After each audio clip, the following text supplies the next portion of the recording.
Sydney, Australia. The New South Wales government called a world competition for the design of an opera house, won by Danish architect Jorn Utzon. Consulting engineers, Ove Arup and Partners.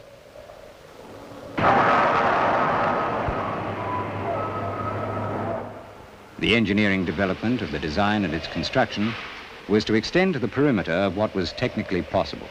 The architect's intentions, set out in his winning design, show on a scale model the roof complex as pairs of shells, connected by side shells. Each pair would form a pointed arch, and the openings between would be closed by louver walls. In the search for a structural solution, the engineers formulated the geometry, together with the architect, as an elliptical paraboloid, closely resembling the form shown in the competition drawings. As the engineering design and computer programs got underway, the shape was slightly altered to absorb localized, high bending moments. Each shell narrowed to a point at the base that introduced high stress concentrations. As each pair of shells was not stabilized longitudinally and would transmit a force to the next pair, the whole system would have to be considered as one continuous structure. Initially as a series of thin shells stiffened by ribs in two directions, with each shell supported at one side by a louver wall and at the other boundaries by its adjoining shells. On a structure of such scale and complexity, temperature variations and wind forces would have to be fully analyzed. Wind tunnel tests gave some of the answers.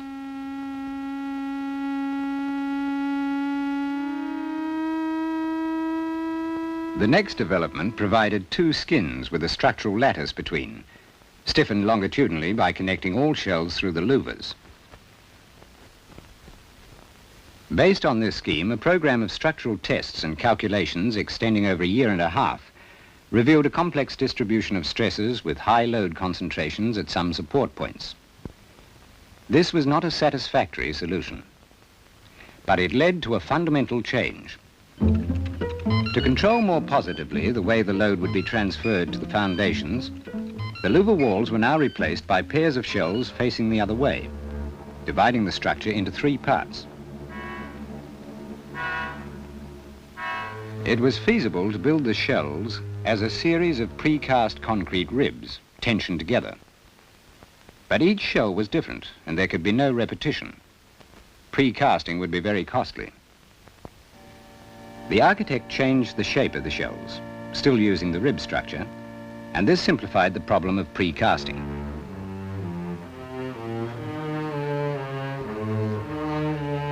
All the shells are cut out of the same sphere, and now all have a common geometry. Each shell is made up of a series of identical ribs, cut off at different lengths at the spine end. All are precast in segments from the same form.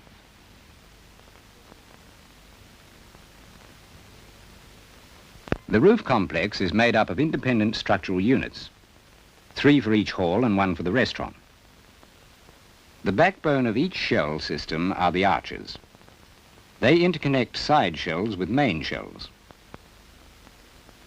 The ribs coalesce into one reinforced concrete pedestal that provides a common springing point.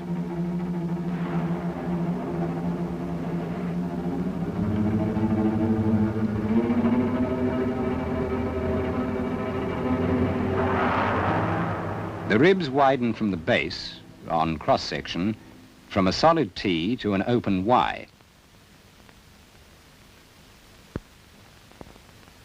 All segments for the entire roof could be cast from one mold on the site.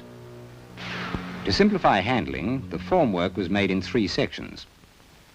Each segment is cast against its neighbor. The last one is moved onto the next form so that all contact faces match perfectly.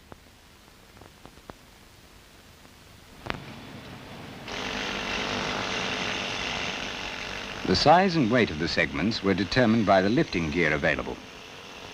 To cover the site, 3 tower cranes mounted on tracks were required, each capable of lifting 10 tons 100 feet away from the masthead.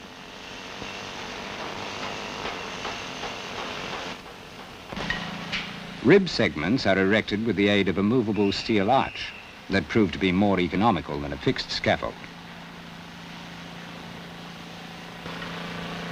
The arch is positioned to allow for the new rib, and when this is constructed, the erection arch is moved on to its next position on tracks.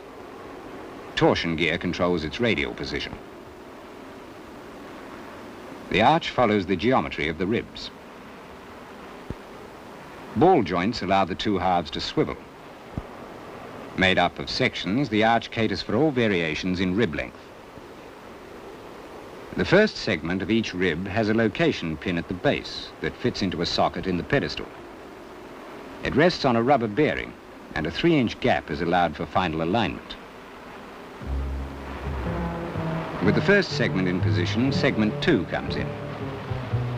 One end of the steel beam or needle attached to the segment rests on the erection arch, the other end on the previously constructed rib. At their meeting surfaces, segments are bonded with epoxy resin that proved to be the best medium for the job. The first 2 segments will be pre-stressed with 6 temporary strands.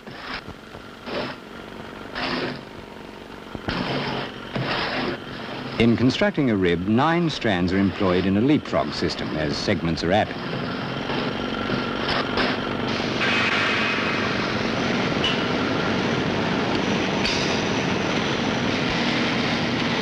Specially devised wedges anchor the strands and release them as required.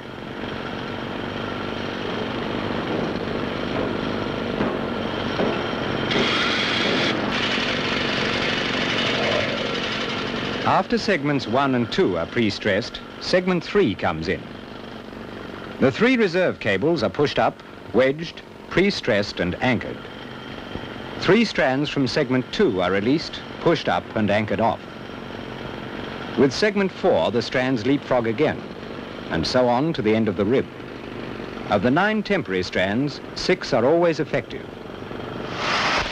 The method of construction for the main shells was adapted for the arches. The leg of the arch is really a transition rib. As it moves down from ridge to pedestal, its outside surface twists. The twist on the outside surface of the arch means that each segment varies in cross-section, yet all are precast from one basic adjustable form. The arches are the first unit of any shell system and are built on a scaffold that has a variable resistance to load. Cracking at the joints could result.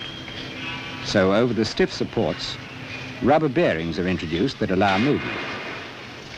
And each leg of the arch is built in 3 sections, leaving gaps between and at the pedestal for final alignment.